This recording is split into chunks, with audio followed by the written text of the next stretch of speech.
In Matthew chapter 7, verses 24, it says, "Therefore everyone who hears these words of mine and puts them into practice is like a wise man who built his house on the rock. The rain came down, the streams rose, and the winds blew and beat against that house, yet it did not fall, because it had its foundation on the rock. But everyone who hears these words of mine and does not put them into practice is like a foolish man who built his house on sand. The rain came down, the streams rose, and the winds blew and beat against the house, and it fell with a great crash." So, why do we need to be building on the rock? The Lord knows that storms will come. Storms will come to all of us, those who believe in God, those who don't believe in God. All of us will be hit by them. Jesus recognises our need for refuge, our need for strength and stability. Question: what is exposed in your heart when a storm or trial comes? I think our deep need of him. Also our misplaced affections and allegiances.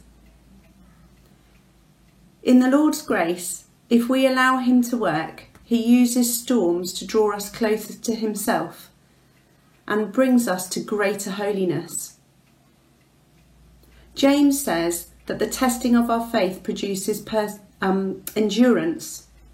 It is not joy in the storm, but joy over the product the storm produces. And this in our lives is maturity and holiness. Question: is building on the rock simply just about believing in Jesus? I don't believe it is. It says in his word, "Therefore everyone who hears these words of mine and puts them into practice is like a wise man who built his house upon the rock." Building on the rock is so much more than simply believing. Otherwise, Jesus would have said, "Everyone who hears the sayings of mine and believes them." We cannot be satisfied simply by just reading the Bible. We need to be obedient to its instructions. In James chapter 1 verse 22, it says, "But prove yourselves doers of the word, and not merely hearers who delude themselves."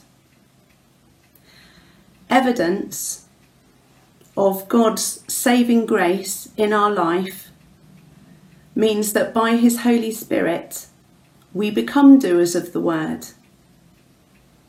The two go hand in hand, really. It's an outworking of our righteousness that Christ has put into our lives, being expressed in love and faith. So I finish with another question. During this time, how are we being doers of the word? How are we living out the righteousness of Christ as we build our lives on the rock?